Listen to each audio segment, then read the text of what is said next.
You know, we started this season, had high hopes of picking off a Stanford, a Houston, a Pitt. Didn't get it done. A lot of season left. You know, we're still high energy, still excited about what we can do this season. Looking forward to getting it over here today. I thought on the game, defensively, we stopped the run.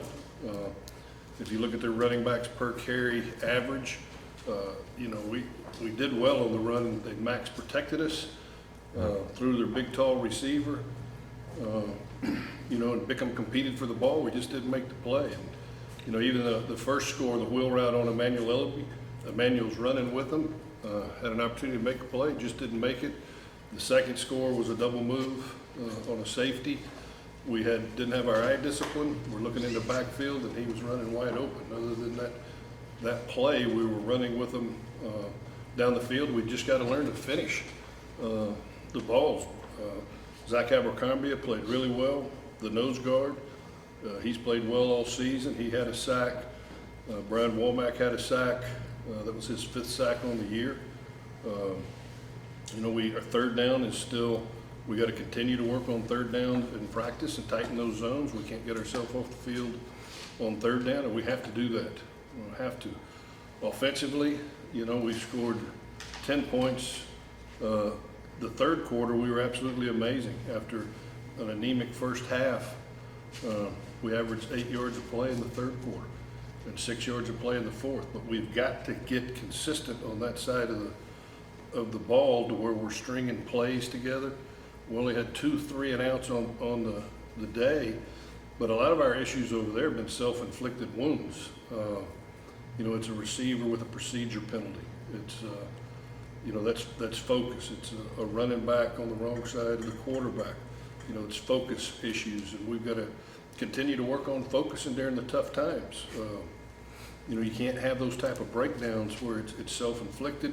Quarterback, we've got to get him playing more consistent in his reads. Really had some things we didn't read very well. I thought running backs have got to stay on track better. They're coming off track. Austin Walters had a big game rushing and receiving the ball. We had a 70-yard explosive.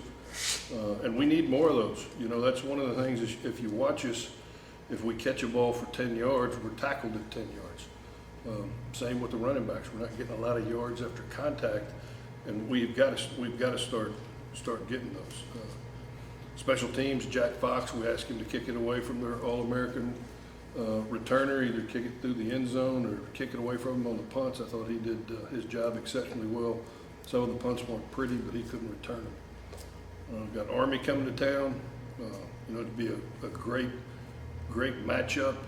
You know, they run the option football. They're disciplined. They're relentless offensively. They're averaging 363 yards a game running the football. They don't pass often, but when they do, it's usually a big play for them that a safety is triggered and is up at the line of scrimmage stopping a run, and they're throwing it over his head. So it's very important to play these guys, that you have tremendous discipline by all 11 guys, which if you're assigned the dive, you tackle the dive. Assigned the quarterback, that's who you got. The pitch, that's who you got. And you're going to get limited drives offensively. They're averaging 33 minutes a game of time of possession. So our offense, when we have the ball, has got to score points because you don't have the ball a lot. Their quarterback's an amazing operator. He's averaging over 100 yards a game rushing. Bradshaw, and they have some big fullbacks, and they're all at about 6 yards per carry average. So great offensively, defensively, heavy blitz, heavy zone blitz. You know, we're gonna see a lot of blitzing, and also you got to match their effort because they will give you great effort every play. And Coach Munkin's got them very sound special teams also. So we're looking forward to, you know, we need to get this season going. There's not one on our schedule we can't win if we prepare, and we need to prepare and win some football games here. Coach, with Army coming into town, different kind of an offense, you just talked about it. How do you prepare for that in terms of the reads and those kinds of things? Well, you throw everything defensively that you've worked on all year when you play an option team, and all our blitzes, and we can't do it anymore. you've got to, usually by formation, they're going to be in double slot or unbalanced. And if you blitz it, normally their band's playing their fight song.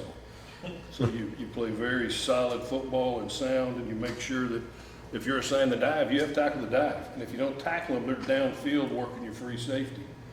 You really got to ride offensive linemen hard to keep them from going to the second level, picking off your linebackers.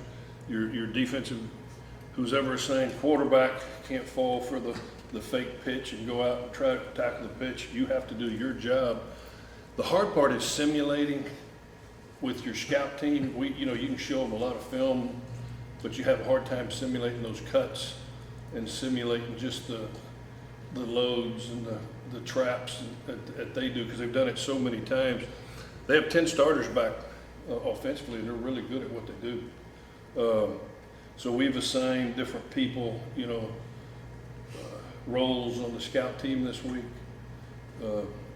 Like Chris Boudreaux, who's a wide receiver, was a high school quarterback, is going to be our quarterback. So we try to get some guys that have run the option to help you out over there.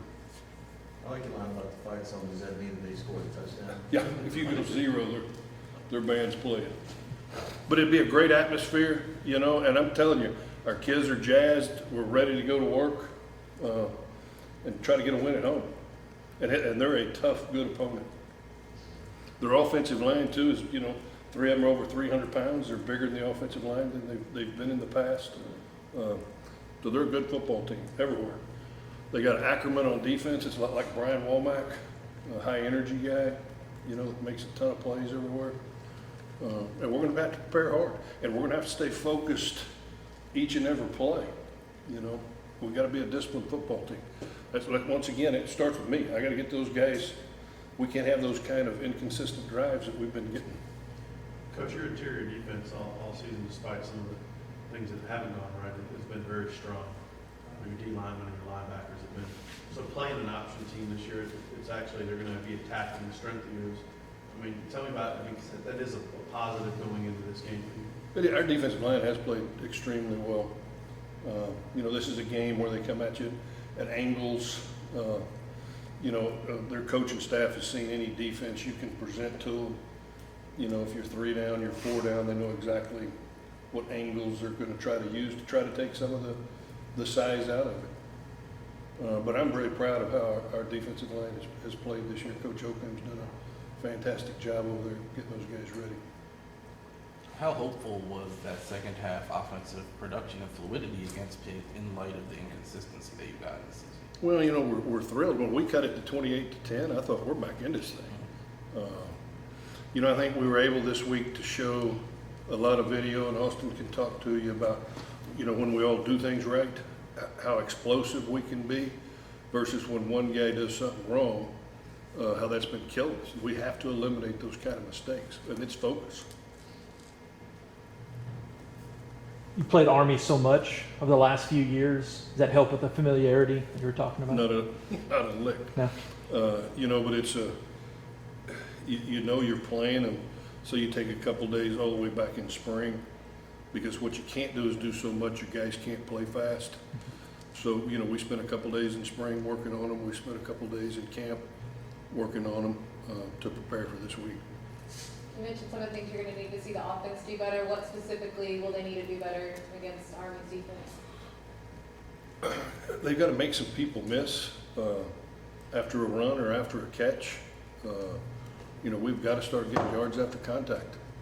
We have to, Laney. We've got to pick up those yards that everybody in the country's getting.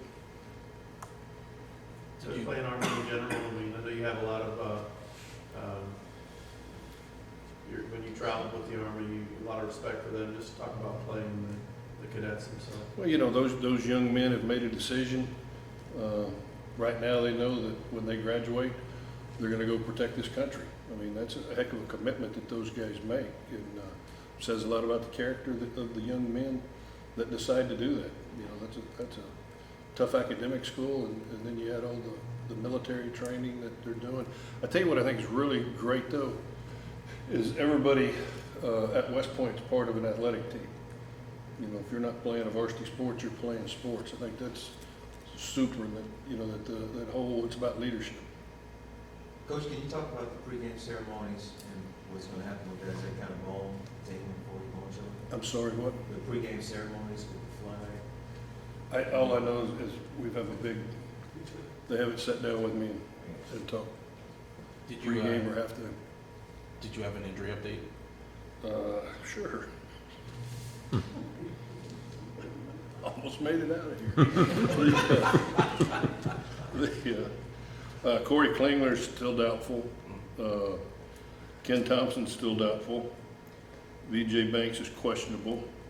Sam Glaceman's questionable. Sam Stewart's questionable. Cameron Montgomery's questionable. Aaron Cephas will be back this week. We didn't know, actually last Thursday, he was really sore, so we held him out of the game. He will be back this week. D'Angelo Ellis has been cleared to practice, our cornerback. Will be back this week. Trevor Long, the tight end, we'll get him back this week. Cole Thomas, we'll get him back this week. So we've got some guys back, and we need to get them back. And you know, the one thing I forgot to brag on, I really need to, is JT Ebay's game. He was incredible. He had 12 tackles on the day.